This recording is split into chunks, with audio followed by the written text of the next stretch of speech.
Hi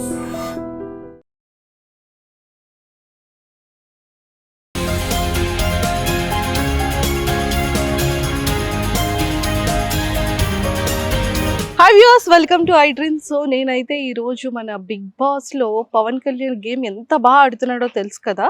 so 15 days అగ్ని పరీక్షలో win అయ్యి బిగ్ బాస్ రియాలిటీ షోలో కూడా వచ్చేసాడు. ఆల్మోస్ట్ 2 వీక్స్ కంప్లీట్ అయిపోయి థర్డ్ వీక్కి కూడా వచ్చేసి, సో మరి అసలు వాళ్ళ ఫ్యామిలీ ఎలా ఉంటుంది అండ్ ఆర్మీ నుంచి లీవ్ ఎన్ని డేస్ అసలు ఇచ్చారు అండ్ అంత చిన్న ఏజ్లో ఆర్మీకి వాళ్ళ డాడీ ఇష్ట ప్రకారంగా పంపించారని మన ఇంటర్వ్యూలో చెప్పాడు కాబట్టి.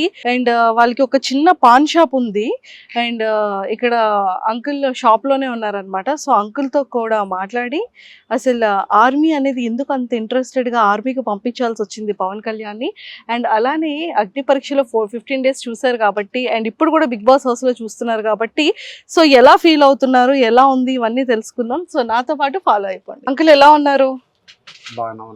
బాగున్నారా? సో పవన్ కళ్యాణ్ని చూస్తున్నారా టీవీలో? చూస్తాను. నేను ఇంటర్వ్యూ మీ అబ్బాయిని చేసినప్పుడు తమ్ముడు ఏం చెప్పాడంటే, అక్క నేను ఇంకా మంచి ఏదైనా జాబ్ చేయాలనుకున్నాను కానీ మా నాన్న ఇష్ట ప్రకారంగా నేను ఆర్మీలోకి వెళ్ళాను అని చెప్పారు. కుటుంబంలో మాది ఎక్కువ పోలీస్ డిపార్ట్మెంట్. మా బాబాయ్ పోలీస్ డిపార్ట్మెంట్, మా అన్నయ్య పోలీస్ డిపార్ట్మెంట్. మా అబ్బాయిని కూడా పోలీస్ డిపార్ట్మెంట్ లో చూడాలని నా మొదటి నుంచి మా నాన్నగారు కూడా మా మా మనవను కూడా మీరు చేయరు అని చెప్పడం జరిగింది. ఆ దీంట్లో వాడిని పెంచవచ్చు. సో మొత్తానికైతే ఎంత మంచి రెస్పెక్ట్ వచ్చింది చూసారా మీరు? చూసాను. అగ్ని పరీక్షలో ఎలా ఆడాడు చూసాను. వాడికి యాక్టింగ్, తమ్ముడికి యాక్టింగ్ అంటే చాలా ఇంట్రెస్ట్ అంట కదా. వాడికి ఇష్టం. మాకు చెప్పాడు, మాకు జాబ్కి వెళ్ళ కూడా అన్నాడు. వెళ్ళను అంటే ఏది ఏమైనా సరే నువ్వు జాబ్కి వెళ్ళాల్సిందే, నువ్వు తాడు పట్టుకో, అదే నీ అదృష్టం బాగుండి తగిలితే అటు నుంచి నీ ఇష్టం ఏదైనా చూసుకో, నా ఉన్న స్తోమతలో నువ్వు జాబ్ సంపాదించుకొని నీ డబ్బుతో నువ్వేం చేసుకుని ఇష్టం, నా కర్తవ్యం నా ధర్మం ప్రకారం నేను చదివించాను, నువ్వు జాబ్ కొట్టిన వరకు కొట్టి నువ్వు ఎక్కడికి వెళ్ళిపోయినా నాకు అభ్యంతలేదు. సో ఇప్పుడు మరి 1 year మాట్లాడలేదంట మీతో జాబ్కి వెళ్ళిన తర్వాత? 1 year అమ్మా. 1 year 14 నెలలు. 14 నెలలు అంటే సంవత్సరం 2 నెలలు మాట్లాడలేదు. 2 నెలలు మాట్లాడాలి. మరి ఎప్పుడైనా మరి మీరు ఫోన్ చేయడం ఏమైనా చేసినా కట్ చేసేవాడు, మాట్లాడేవాడు కాదు. అంటే మనసులో అంత కోపం పెట్టుకున్నాడు. చాలా కోపం. ప్రేమ అలాగే ఉంటది, కోపం అలాగే ఉంటది. అది మాత్రం బాగా ఉంటుంది. సో ఇక్కడ ఎప్పుడైనా సెలవులకు వచ్చేటప్పుడు మీకు హెల్ప్ చేస్తూ ఉంటాడా? వస్తాడు. సెలవులకు వచ్చినా సరే ఎక్కువ వాళ్ళ తమ్ముడితో ఏదో చెప్పాలని చెప్తాడు, వాళ్ళ అమ్మతో ఏదో మాట్లాడుతాడు. ఏదో 2 నిమిషాలు బాగున్నావా అంటాడు, ఏదైనా చెప్తే ఆగితే రా అంటాడు, వెళ్ళిపోతాడు. మళ్ళీ ఫ్రెండ్స్ తో తిరుగుతాడు, మళ్ళీ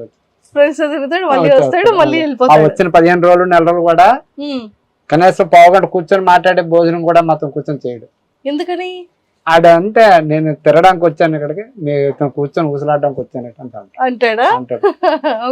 ఆడికి తెలియదు ఇంటి దగ్గర వెళ్ళకుండా. వాడు స్నానం చేసేటప్పుడు కూడా బాతులో నీళ్ళు నేనే పెట్టవలసి వచ్చేది. వాడిని అలా పెంచాం. మొత్తం అన్ని మీరే చేస్తారు? అన్ని.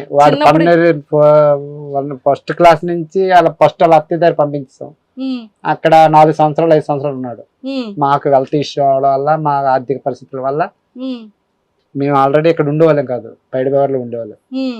ఏదో వ్యాపారం ఇచ్చి అక్కడికి వెళ్ళిపోయాం. వాడు పుట్టిన తర్వాత నాకు హెల్త్ ఇష్యూ అయిన తర్వాత వీడిని మా మేనత్ కూడా పంపించి అక్కడ చూసుకున్న తర్వాత అక్కడి నుంచి మళ్ళీ హాస్టల్ జాయిన్ చేశాం రామచంద్రపురం. 10th వరకు చదివాడు. వాడిని అంతా బయటనే ఉంచాం. 10th నుంచి ఇక్కడ విజయనగరం తీసుకొచ్చి ఎంఎస్ ఫస్ట్ ఇయర్ వరకు ఇక్కడ చేశాడు. ఎంఎస్ ఫస్ట్ ఇయర్ రావగానే జాబ్ వచ్చింది. వెళ్ళా అన్నాడు, వెళ్ళిపో మళ్ళీ వచ్చేస్తున్నాను వెళ్ళిపోయి, నువ్వు వస్తున్నా ఇంటికి రావద్దని చెప్పేసాను. అంత పెద్ద మాట అన్నారా? చెప్పేసాను రావద్దని. అందుకే బాధపడ్డాడు. చెప్పాడు. వాడి ఇంటికి వెళ్ళి కాల్ ఎట్టుతాను, కాల్ ఇటు ఉంటది, ఎస్ సార్ నో చెప్పాడు. మరి ఏం చెప్పడానికి లేదు అక్కడ, నువ్వైతే రావద్దు ఇక్కడికి. ఇంకా కానీ తప్పదు, తల్లిదండ్రులు అయిన తర్వాత. కానీ ఈ రోజు ఆ రోజు అలా ఒగ్గిస్తే వచ్చిరా అన్నాను అనుకో, ఆడ పరిస్థితి ఎలా ఉంటుందో తెలియదు. సో అందుకే మంచి పొజిషన్ లో ఉన్నాడు. అందుకే పిల్లలు ఎప్పుడు తల్లిదండ్రుల మాట వినాలి. అలా పెద్దలు ఏంటంటే మేము అనుభవంతో చెప్తాం, వాళ్ళకి ఏంటంటే తల్లిదండ్రులు ఉన్నంత వరకు ఆ బాధ అనేది తెలియదు.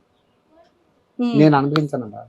మా అమ్మ నాన్న ఉన్నప్పుడు నేను ఎవరి మాట వినడా, చాలా ఎక్కడెక్కడో తిరిగి వచ్చి లాస్ట్కి వచ్చేసరి మళ్ళీ ఆ సుందరపేట వచ్చి రావాల్సి వచ్చింది. ఇక్కడే బతుకు తీరు ఏదో గ్రామస్తులు పెద్దల మనుషులు అందరూ అంగీకారంతో ఏదో షాప్ పెట్టుకొని అలా బతుకు జీవిస్తారు. సో ఇప్పుడు బిగ్ బాస్ హౌస్ లో గేమ్ ఆడుతున్నాడు, మీకు ఎలా అనిపించింది?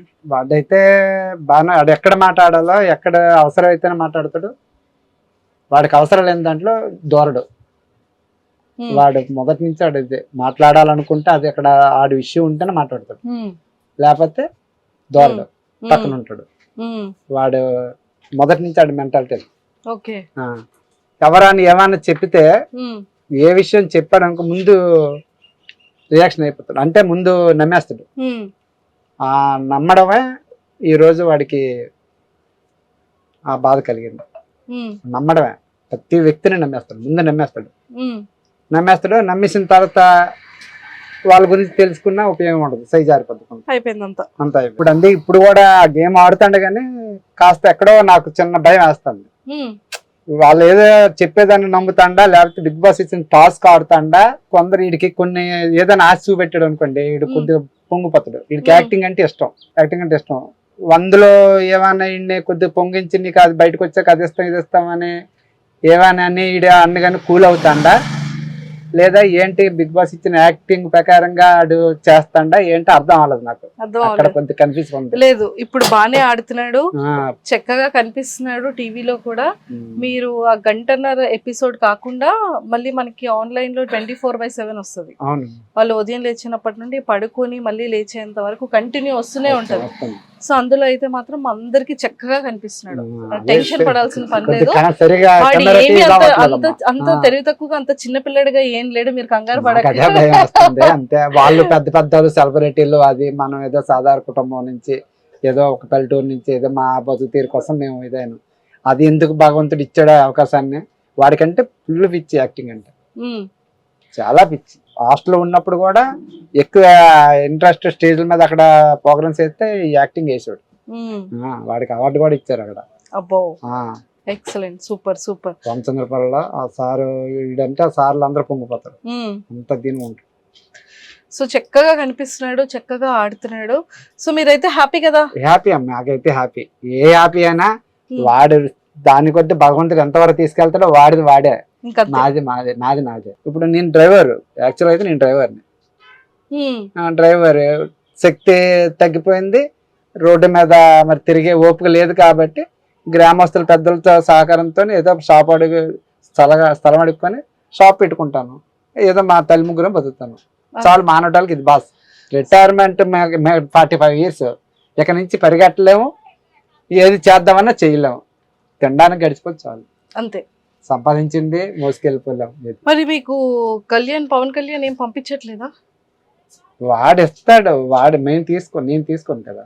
మీరు తీసుకోరు కానీ పాపం ఇంట్లో వాళ్ళ మమ్మీకు ఎవరికో ఏది వాళ్ళ అమ్మకి వాడు ఇచ్చుకుంటే ఇస్తున్నా, నాకు అవసరం లేదు.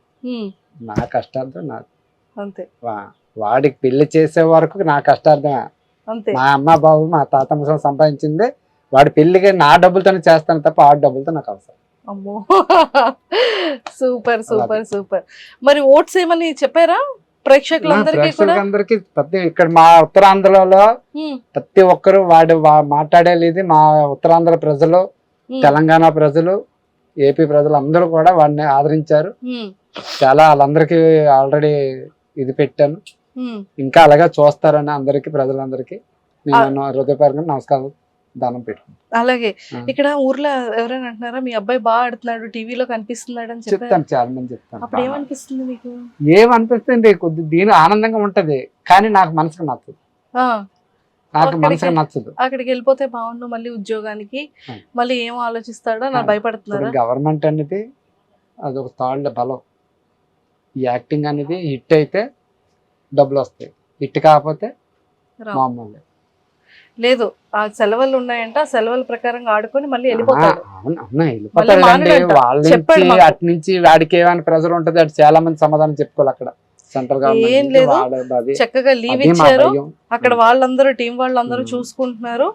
సో హ్యాపీగా ఆడుకుంటాడు, తర్వాత మళ్ళీ వెళ్ళిపోతాడు, మీకు ఆ టెన్షనే లేదు. చెప్పాడు, నేను వెళ్ళిపోతాను డాడీ, మా సెలవు పెట్టుకోవచ్చు అన్నాడు. సరే అమ్మా పెట్టుకో, కాదని అనలేదు. సరే నీ యాక్టింగ్ ఇష్టం అన్నా కదా, అది భగవంతుడు తగిలింది, వెళ్ళు, అంతే. ఏదైనా కష్టమైన నష్టమైన నువ్వే భరించాలి అని చెప్పేసాను. సరే డాడీ అని వాడి ఇష్టం పరంగా ఇప్పుడైతే ఒగ్గాను. అంతే వచ్చేస్తాడు చక్కగా మళ్ళీ హ్యాపీగా మళ్ళీ వెళ్ళిపోతాడు జాబ్ కి. అవును. ఓకేనా? Okay okay thank you. Bye uncle. Thank you. Thank you. And don't forget to subscribe to iDream. And for more videos, Please subscribe to iDream. Please subscribe to iDream. Please subscribe iDream. And please subscribe to iDream. For more videos, subscribe to iDream. please like, share, and subscribe to the channel. Congratulations, iDream. Subscribe to iDream. Subscribe to iDream. So subscribe to iDream Media. iDream ki iDream team andarki huge congratulations. Please subscribe iDream Media. Please subscribe to iDream. Subscribe iDream. Please subscribe to iDream. iDream అంటే నా కళల ఛానల్ను subscribe చేసుకున్న నోరు తిరుగుతలేదు, మీరైతే గంట గుర్తు కొట్టండి. For more such videos, please subscribe to iDream. Subscribe to iDream. Please subscribe to iDream. Please subscribe iDream Media. Please do subscribe to iDream. Please subscribe to iDream Media. For best entertainment and information, please subscribe iDream.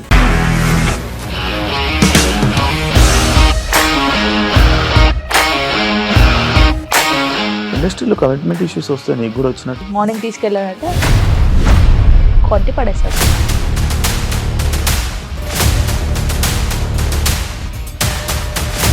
ఒక్కళ్ళు కూడా చూడలేదు ఈ cinema అని చెప్పడానికి కూడా చాలా ధైర్యం కావాలి. అది నిజం కదా, దాంట్లో ధైర్యం ఏంటి? ఇది నెక్స్ట్ డే ప్లేట్ మార్చేస్తే తప్పు కదా. As of now we are comfortable this అని నేను అనుకుంటున్నాను. రష్మిక గారిది మీది ఒకే ఊరు అంట కదా. నీకు కోపం వచ్చిందంటే బాగా తిట్టేత్తరా? తిట్టేద్దామండి. నిజంగా గేమ్ ని ఎలా చేంజ్ చేయగలిగారు? ఏపీఎస్ఎఫ్సి వాళ్ళకి 6 నెలల్లో నేను 6 లక్షలు కట్టా. బిజినెస్ చేయాలనుకుంటే it is as difficult as riding a tiger.